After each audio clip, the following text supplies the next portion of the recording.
Lahat ba ng pera mo nasa iisang investment lang? Stocks lang? MP2 lang? Tandaan mo, kahit gaano pa kaganda ang isang basket, sobrang delikado kung doon mo nilagay lahat ng itlog mo. Isa lang na pagkakadapa, basag lahat. Maraming Pinoy investors ang nahihirapan mag-diversify. Bakit? Kasi akala nila sobrang komplikado at para lang sa mayayaman. Yung iba, takot galawin ang pera nila kasi baka malugi. Yung iba naman, sobrang kalat ng investments. Hindi na alam kung saan napupunta at kung kumikita pa ba. Ang pinakamalaking problema, kapag walang tamang timing, ang diversification ay nagiging dilution. Imbis na proteksyon, nagiging sanhi pa ito ng pagkalugi. Kaya napakahalaga na alam mo kung kailan mo ito dapat gawin, hindi lang basta gagawin. Kaya ngayon, pag-usapan natin ang 5 palatandaan na panahon na para i-diversify ang iyong investments. Handa ka na ba? Una, at pinaka-importante sa lahat, may stable emergency fund ka na. Bago ka pa mag-isip na mag-diversify, siguraduhin mo munang may safety net ka. Ang emergency fund ang sasalo sa'yo sa mga biglaang gastos tulad ng medical emergencies o pagkawala ng trabaho. Tandaan, ang diversification ay para sa protection ng long-term wealth. Hindi ito correction para sa mga short-term na problema sa pera. Kapag may sapat kang emergency fund, hindi mo kakailanganing galawin ang investments mo sa maling panahon. Solid na ba ang emergency fund mo? Good. Let's move to the next sign. Pangalawang palatandaan. Umaabot na sa 15 to 20% ang kita mo sa isang investment.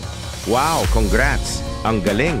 Pero ito na rin ang senyales na baka masyado nang malaki ang exposure mo sa iisang asset na yan. For example, kung ang isang stock sa portfolio mo ay sobrang laki na ng itinaas at bumubuo na sa malaking porsyento ng total investments mo, baka oras na para magbenta ng kaunti at ilipat ang kita sa ibang assets. Ang tawag dito ay rebalancing. Hindi ito sign ng kawalan ng tiwala sa investment mo. Ito ay isang matalinong paraan para i-lock in ang iyong gains at bawasan ang risk. Pangatlo, may consistent income stream ka na. Ibig sabihin, steady na ang pasok ng pera sa'yo buwan-buwan. Kapag hindi mo na pinoproblema ang pambayad ng bills at may sobra ka pa, mas may kakayahan ka ng mag-explore ng ibang investment types. Pwede ka nang mag-allocate ng pera sa mga medyo higher risk pero higher reward na options tulad ng stocks o kaya naman sa mga real estate investment trusts o REITs.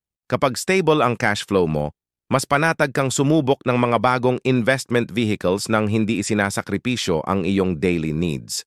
Pang-apat na senyales. Naabot mo na ang iyong short-term financial goal.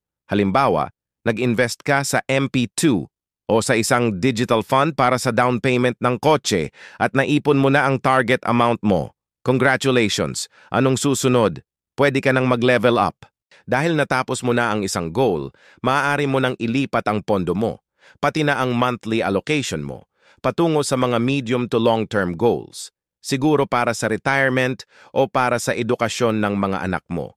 Ito na ang pagkakataon mong i-explore ang mga investments na may mas mahabang time horizon at mas mataas na potential growth. At ang panglima, at marahil isa sa pinakamahalagang senyales ng pagiging isang mature investor, hindi ka na apektado ng market volatility emotionally. Naaalala mo ba dati, kapag bumagsak ang market, nagpapanik ka at gusto mo nang ibenta lahat? Kung ngayon, kapag nakakakita ka ng pula sa portfolio mo, kalmado ka na lang at iniisip mo itong opportunity para bumili pa. Ibig sabihin, ready ka na sa mas malawak na diversification. Kapag marunong ka nang maghintay, hindi ka na nagpapadala sa takot o sa hype. At naiintindihan mo na ang investing ay isang marathon at hindi sprint. Handa ka na para sa diversification level up.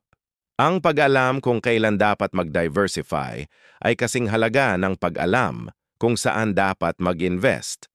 It's all about timing and your personal financial situation. Huwag kang magmadali, pero huwag mo ring balewalain.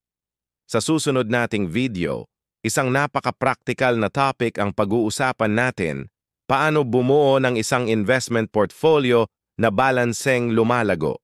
Ipapakita natin ang mga sample allocations para sa iba't ibang risk profiles, Kaya kung ayaw mong mahuli, i-click mo na ang subscribe button at i-on ang notification bell. Maraming salamat sa panonood. Ito ang Money Smart PH dahil ang tunay na diskarte hindi lang kumikita, protektado rin. See you in the next video.